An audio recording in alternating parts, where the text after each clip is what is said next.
nothing but criticizing, then you're doing one of two things. You're either talking about the Pirates or you're being unfair. Think about that for a second. Good morning to you. Good Friday morning. I'm Dejan Kovacevic of DK Pittsburgh Sports. This is Daily Shot of Pirates. It comes your way bright and early every weekday. If you're into football and or hockey, I also offer daily shots of Steelers and Penguins in the same place that you found this. Pirates 1, Nationals 0.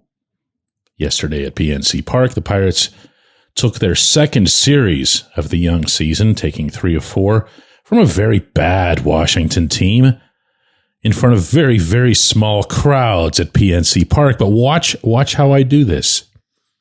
See, there are good things to be had. And the problem with just going at all of the negative stuff is that it's really easy and usually accurate that you're going to lose credibility because you're just now looking for negative stuff. With the Pirates, you don't have to do that. It comes up and knocks on your front door.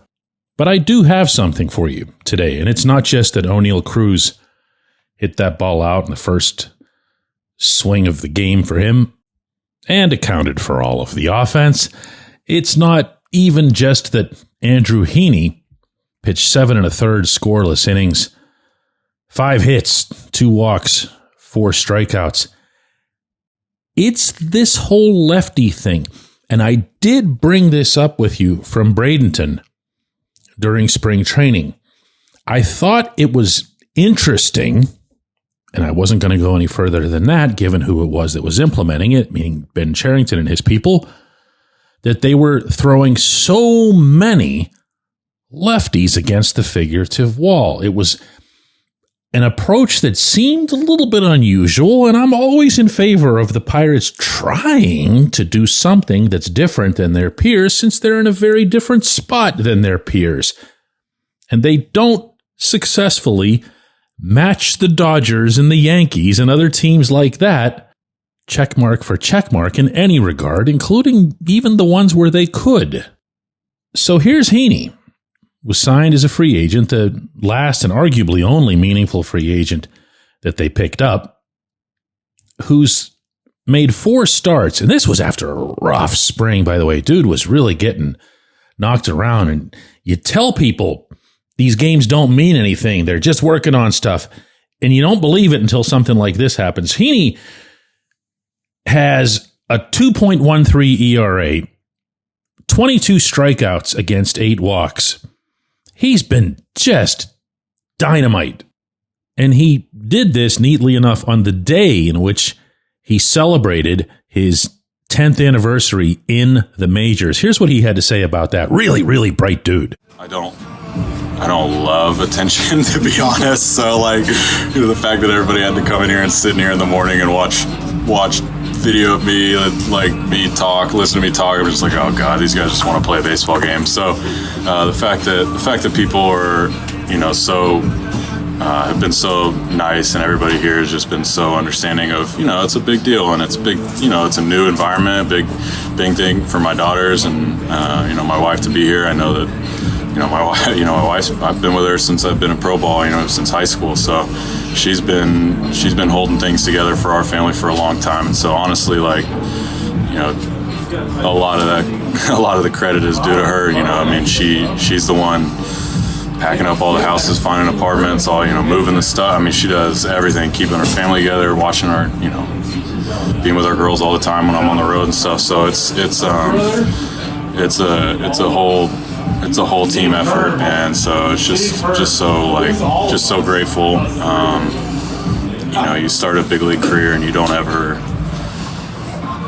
know how, where, and when it's going to end, and it's just been, obviously 10 years now is just something I honestly didn't really ever seek out to do. I just wanted to go pitch, and whatever happens. And so to get here and be in this situation with this group, and just happy to be here.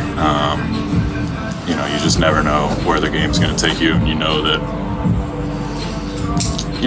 time goes on. The game doesn't wait for anybody, and so to be able to do what I've done so far is I'm just proud of myself, and just happy happy to get to do this. Good for him. Congratulations on all counts. But he's not alone, because after him in that game came Ryan Borucki, who I believe, the numbers won't necessarily support me on this, but I believe has been the Pirates' most effective reliever overall, regardless of lefty or righty, but he is a lefty. He's got a 4.0 ERA. You can throw that out, reliever ERA. I'm sorry I even mentioned that. He's got a 1.0 whip, which does matter. That's walks and hits per inning pitched. Opponents have batted 188 against him. That matters. In 9 innings, he's walked 3 batters, struck out 8. That matters. He's been really good. And in typical Borucki fashion, if you go back to 2 years ago, he obviously was hurt last year. He's equally effective against lefties and righties. Great, right? Okay, wait, because there are a lot more of them. Bailey Falter's been pretty good. He has his moments where he makes you wonder, like, what's he even doing here? But then he has a game like he did a couple nights ago, where he just mowed the Nationals down. Now, overall, he's got a 4.91 ERA, which won't impress anybody. But he also has a 1.18 whip. He's right down in that vital 1.0 range. You love to see your starters down there. You like to see your relievers be even a little bit lower than that. But Falter's been good. Joey Wentz is a lefty. He's been good, 1.14 whip. Tim Meza is a lefty, 1.04 whip. Caleb Ferguson is a lefty, 1.0 whip. You see where I'm going here. I actually asked Derek Shelton this week about all these lefties, and it's not common to see him, light up exactly anymore, and he didn't with this either. But there was at least a trace of a smile when he spoke of how much they've meant to the team early on, and that probably should be obvious given that they've still got David Bednar in the minors. Bednar's been pitching real well down there, by the way. Colin Holderman's on the IL or phantom IL, depending on how you believe that. But those were supposed to be their 2 big back-end guys, and arguably Carmen Wojcinski was supposed to be part of that pen as well. And he's been moved into rotation duty because of Jared Jones's injury. So the lefties, I could argue, have been kind of the Band-Aid that have held all this together, if you can consider it to be held together at the moment.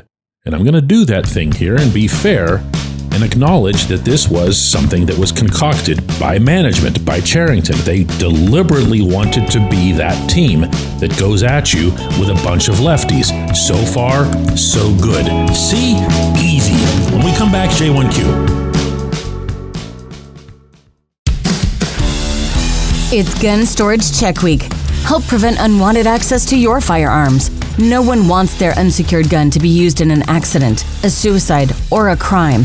Use lockboxes, safes, and locks to secure your firearms.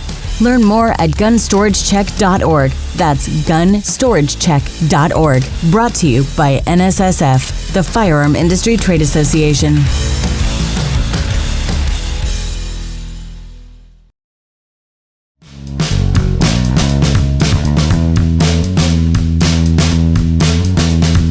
Today's J1Q comes from Anson, who says, DK, you're not going to hit 198 as a team for the season, right? Things will get better offensively. But this is never going to turn into good. Well, Anson, you sent this, I'm looking at the time here, at 8:27 a.m.